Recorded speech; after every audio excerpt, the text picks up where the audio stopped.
Hello বন্ধুরা, আজ আমি তোমাদের সাথে যে স্কিন কেয়ার রেমেডিটা শেয়ার করতে এসেছি সেটা শুধু তোমার স্কিনকে ফর্সাই করবে না, তোমাদের মুখে যে কালো দাগছোপ সেটাকে দূর করবে এবং আনইভেন স্কিন টোনকে ঠিক করতেও সাহায্য করবে।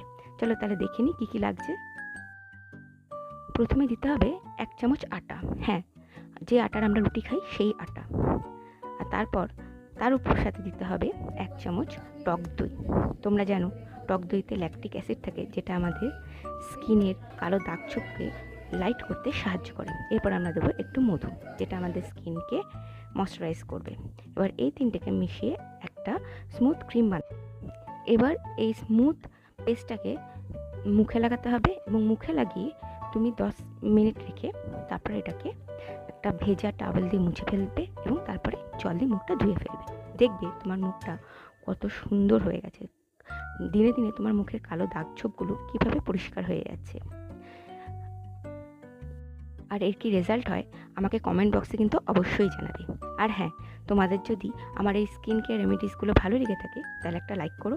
আর আমার নতুন স্কিন কেয়ার রেমেডিসগুলো যদি মিস না করতে চাও তাহলে আমার চ্যানেলটাকে সাবস্ক্রাইব করে দিও।